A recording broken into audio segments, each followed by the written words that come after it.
one of those programs that I think does have some quarterback questions, probably not as burning a variety of question as some other places, but Texas A&M.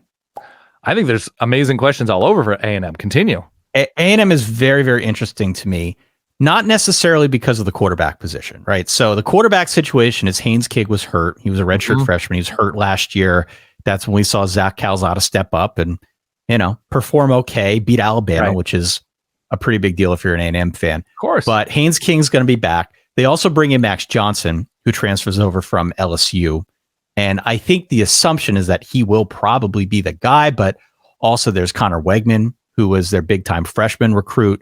That will be interesting to see how Jimbo handles that situation. Again, the assumption is that it's going to be Max Johnson, but who knows? Right. What I'm actually more curious about is what they do and if we can glean anything into their passing game, specifically explosive plays, because that's been an area where A&M's really struggled the last couple of years. They need to find a way to go downfield a little bit more.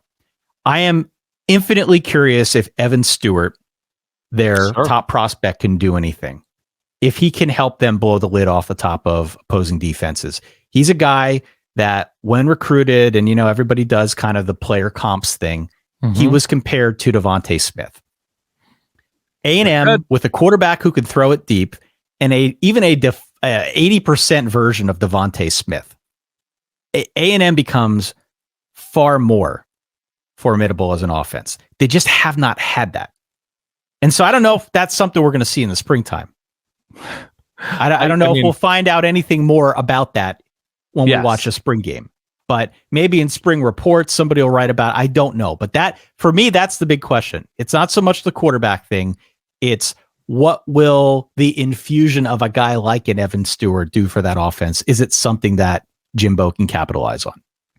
Yeah, that's been the story at least the last two off seasons as well. It's exactly. Where is the game-changing receiver? Like, we love Ainias Smith. I think his value is in versatility. He can run a bunch of different routes. You can line him up in the backfield. You can use him on. He was a running back. He's a converted running back. Correct. And so he's a Swiss Army knife. He's everything you want out of an all-purpose type player. But, and by the way, you say, can Texas A&M find that quarterback to throw it downfield to a game-breaking receiver? I think with Max Johnson, it's more lofted downfield. More timing, right? Hopefully there's a good tailwind. Yes, hoping for the elements, giving him a bit of a boost.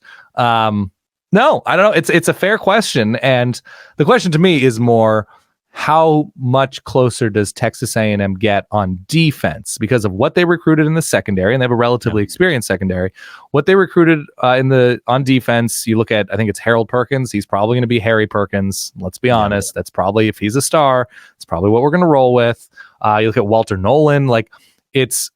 What do they do in order to close the gap from becoming a team with a good defense to a team with a great defense that comes at teams in waves, that's able to keep cycling guys in the way that George was able to do last year? You put together the number one recruiting class of all time, then you start talking about, stacking classes and guys who are just playing 35 snaps a game instead of 55 snaps a game. You got fresh legs all over the place. You got just a crushing defense that, despite only having Max Johnson, despite not having a clear game-breaking receiver or an offensive line that was a little bit too leaky last year, that your defense is good enough baseline to win 10 games. That, to me, is the fascinating thing, to get A&M out of that sort of 8-win treadmill.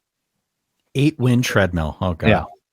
No, I'm with you. I'm interested, though. I mean, Evan Stewart's a guy that I followed a little bit through recruiting and out of Texas, opted out of his senior year in high school, I believe. Yeah. Yep. So an interesting prospect, to say the least. And if he can provide them with that kind of game-breaking ability, that'd be something that A&M is desperately needed. But like you said, we've seen this one before. All right, your turn.